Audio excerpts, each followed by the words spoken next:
ሰላም ጤና ይስጥልን ክቡራን የዩቲዩብ ቤተሰቦች፣ የሰዓቱን አጫጭር መረጃዎች እየቀርብ ያለው እስከ ፍጻሜው አብራችሁን ቆዩ።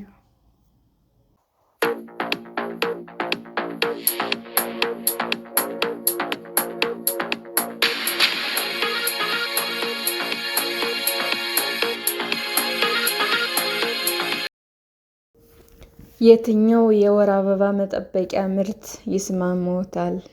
አብዛኞቹ ሴቶች የወር አበባን በሚመለከት የመጀመሪያ ያገኙት ትምህርት አጭርና የተገደበ ነው። በአብዛኞቹም ታምፖን ወይም ሞዴስ መጠቀም የሚለው ምርጫ ላይ ብቻ የተገደበ ነው። ከእነዚህ ከተለመዱ ምርጫዎች ባሻገር አሁን ሰፊ የምርት አማራጮች አሉ። ይህም ዳግም ጥቅም ላይ የሚውሉና የሚታጠቡ ምርቶችን፣ አነስተኛ ኩባያዎችና ሱሪዎችን ያካትታል። ነገር ግን የትኛው ምርት ተስማሚ ነው የሚለውን ለመምረጥ ምርጫዎች ሊበዙ ይችላሉ። እነዚህ ምርቶች እንዴት እንደሚሰሩና እርጥበት የማያሳልፉ እንደሆኑ ለማወቅ ማውጣት ማውረድም አይቀርም። በሊቨርፑል ዩኒቨርሲቲ የማህፀን ሐኪም የሆኑት ዶክተር ታምፖስት ሴቶች የሚስማማቸው ምርጫ እንዲያገኙ እነዚህ የወር አበባ ንጽህና መጠበቂያ ምርቶች እንዴት እንደሚሰሩና ጥቅምና ጉዳታቸውን ይገልጻሉ።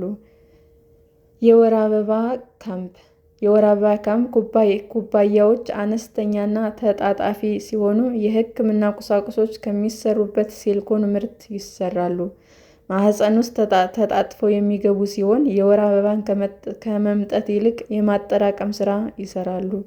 ዶክተር ታምፖስት የደም ፍሰትን መጠን ወይም ልጆች መውለድን መሰረት በማድረግ የተለያዩ አይነት ኩባያዎች እንዳሉ ይናገራሉ።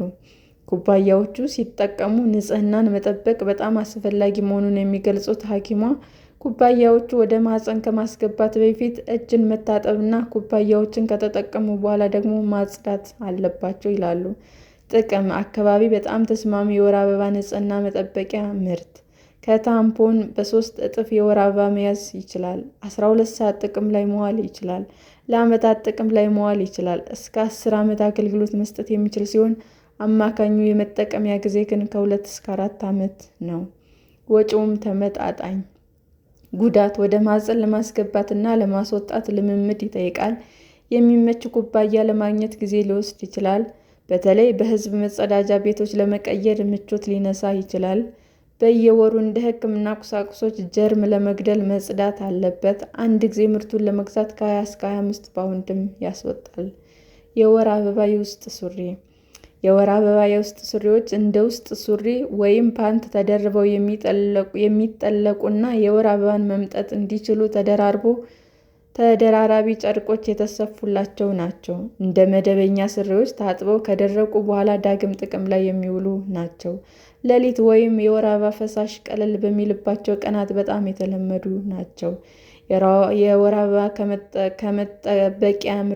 ከመጠበቂያ ምርቶች አልፎ ይፈሳል ወይም ልብስ ይነካል የሚለው ጭንቀት የተለመደ መሆኑን የሚያነሱት ዶክተሩ የወር አበባ ሱሪዎች ለአብዛኞቹ ሴቶች አስተማማኝ እና ፈሳሽን ለመከላከል ተደራራቢ ንጣፎች እንዳላቸውም ተናግረዋል። ጥቅም ማንኛውም የውስጥ ሱሪ ይመሳሰላሉ። ሳይቀየሩ ከ6 እስከ 8 ሰዓት መቆየት ይችላሉ። ዳግም ጥቅም ላይ የሚውሉና ለአካባቢዎች ምቹ ናቸው። ከ2 እስከ 3 ዓመትም መቆየት ይችላሉ። ለተጨማሪ ጥንቃቄ ከሌሎች ምርቶች ጋር ጥቅም ላይ መዋል ይችላሉ። ጉዳት ዋጋው ውድ ሊሆን ይችላል። ዋጋው ከ10 እስከ 50 ፓውንድ ድረስ ሊያስወጣ ይችላል። ከአንድ አገልግሎት በኋላ መታጠብና መድረቅ አለበት። ከፍተኛ ፈሳሽ ላለባቸው ሴቶች ፍሳሹን ለመምጠጥ በቂ ላይሆን ይችላል። በጉዞ ወቅት ማጠቢያ ካልተገኘ ምቹ ላይሆኑ ይችላሉ። ቤት ካልሆነ የተጠቀሙትን ይዞ ለመዋል ልትገደዱም ትችላላችሁ። የሚታጠቡ ፓዶች ወይም ሞዴሶች የሚታጠቡ ፓዶች ከአንድ ጥቅም በኋላ እንደሚወገዱ ከሚደረጉ ፓዶች ተመሳሳይ ናቸው። ነገር ግን በአብዛኞቹ ከጥጥ ወይም ከቀርከሃ የሚሰሩና በውስጥ ሱሪ በቁልፍ የሚታሰሩ ናቸው። ከአንድ ጥቅም በኋላ ከማስወገድ ይልቅ ታጥበውና ደርቀው ለዳግም አገልግሎት ይውላሉ። ጥቅም ከፕላስቲክ ፓዶች ይልቅ ለስላሳና ምቹ ናቸው። ለአካባቢ ተስማሚና ዘላቂ አማራጮች ለሚፈልጉ ሴቶች ተመራጭ ናቸው። መጠናቸውና የመምጠጥ አቅማቸው በርካታ አማራጮች አሏቸው። ዋጋቸው ከጊዜ በኋላ የማይጎዳ ነው። ከ3 እስከ 5 ዓመት ድረስ መጠቀም ይቻላል። ጉዳት በእያንዳንዱ ጥቅም መታጠብ አለባቸው። የቆዳ ኢንፌክሽን አደጋ እንዳይደቅኑ በደንብ መድረቅ አለባቸው። በአንድ ጥቅም ከሚወገዱ ፓዶች በላይ ወፍራም ናቸው። ከቤት ውጭ ከሆናችሁ የተጠቀማችሁትን ፓድ መያዝ ይኖርባችኋል። ለአንድ ጊዜ ጥቅም የሚሰጡ ፓዶች ወይም ሞዴስ በጣም የተለመደ የወር አበባ ንጽህና መጠበቂያ ምርት ሲሆን በውስጥ ሱሪ የሚለጠፍና ከአገልግሎት በኋላ ተጠቅልሎ የሚወገድ ምርት ነው። ዶክተር ታምንፐስት ሞዴስን ከ4 እስከ 6 ሰዓት መቀየር እንደሚያስፈልግ የሚናገሩ ሲሆን አንድ ሞዴስ ከ8 ሰዓት በላይ መጠቀም የቆዳ መቆጣት ሊያስከትል ይችላል ይላሉ። ጥቅም ለመጠቀም ቀላል ነው።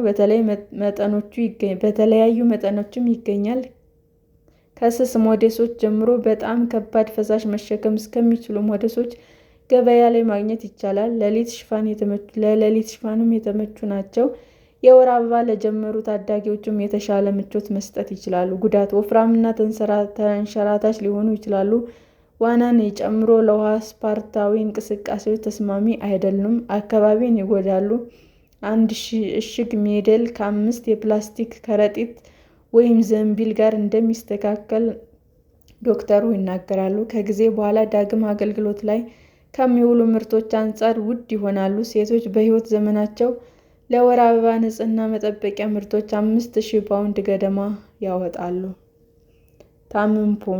ታምፖን እንደ ሞዴስ በጣም የተለመዱ ምርቶች ሲሆን ማህፀን ውስጥ ገብተው የወር አበባን የሚመጡ ናቸው። ዶክተር ታምፐስት አወጋገዳቸው ጥንቃቄ በተሞላበት መንገድ መሆን እንዳለበትም ያሳስባሉ። በየቀኑ 2.5 ሚሊዮን ታምፖኖች በቆሻሻ ቅርንጫፎች ከመወገድ ይልቅ በመጸዳጃ ቤት ይጣላሉ። ጥቅም በኪስ ለመያዝ አነስተኛ ናቸው። ለስፖርታዊ እንቅስቃሴ እና ዋና ምቹ ናቸው። የወር አበባን የመምጠት አቅማቸው ትልቅ ነው። ጉዳት ወደ ማህፀን ማስገባት ለአንዳንድ ሴቶች ምቾት ሊነሳ ይችላል። ረጅም ሰዓት ከተደረገ የጤና ስጋት ሊኖራቸው ይችላል። አካባቢን ይበክላሉ። ዳግም ጥቅም ላይ ከሚውሉ ምርቶች ጋር ሲነጻጸሩ ዋጋቸው ውድ ነው። ሰላም ጤና ይስጥልን ውድ የዩቲዩብ ቤተሰቦቼ እንዴት ናችሁ?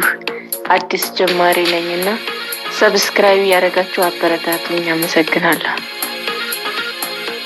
ክቡራን የዩቲዩብ አድማጮቻችን ለሰዓቱ ያቀረብኩላችሁ አጫጭር መረጃዎች ይህንን ይመስል ነበር። በሌላ መረጃ እስክንገናኝ ሼር፣ ላይክ፣ ሰብስክራይብ እንዲሁም ቢቀርብልን የምትሉት መረጃ ካለ ኮሜንት እያደረጋችሁ ቸር ቆዩን።